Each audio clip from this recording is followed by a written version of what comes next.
In a very quiet world in which we live in, talking is the most fearful weapon, watching is the wisest, and hearing the most needed. However, when we create a fusion of them three, we call it thinking, having the power of penetrating the mind, the heart, and the soul, being able to impact a single person or an entire world. We have seen many events which have marked our past and decide which have been the most remarkable, so we can teach them to our children, stating that that was then and will no longer be there. Well, things around us have evolved, but has the mind been moving along? Dating back to the 1700s, racial issues were not seen as discrimination,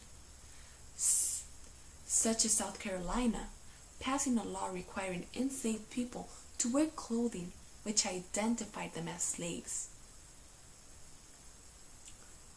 But it was normal. There was a superior race. Well, how different is it to pass a law, SB 1070, supporting our law enforcement and promoting safe neighborhoods, reasonably attempting to determine the immigration status of a person. Currently, the law makes us different. It happened then, and it is happening now.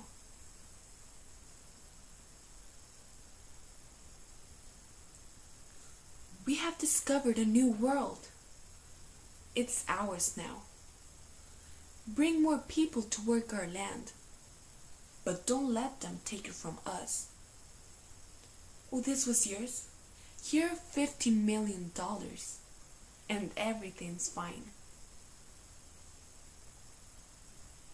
Now we don't have any money. You don't look like us. Go back to where you came from, because this has been ours.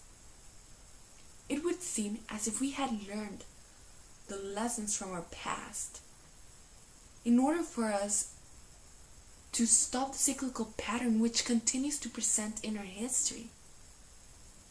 But we covet to say that we learned by experience, our own experience, blinding ourselves to the true teachings of our ancestors,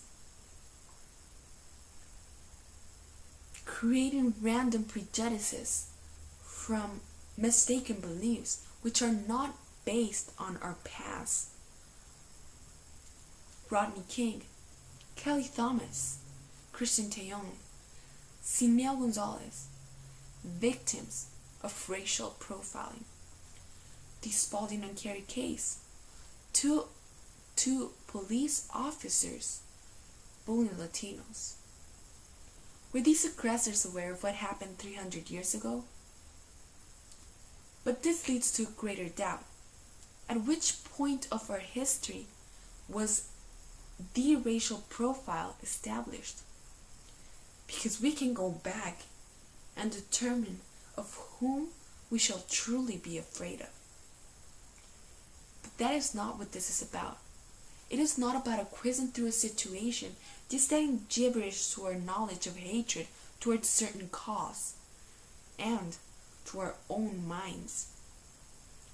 We desire to have a true understanding of our roots, to understand our identity and embrace it through our path.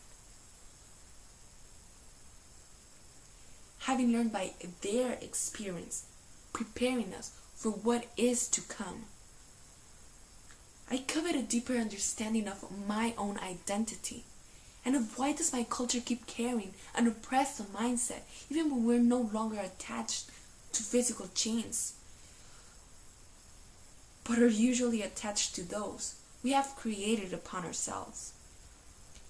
In order for me to open my eyes, I need to understand at which moment were they closed, making me believe that I was only to make clothes, or that my father was only to pick up berries, not being able to read along. It is a ubiquitous necessity, not only of my cultures, but of the entire world.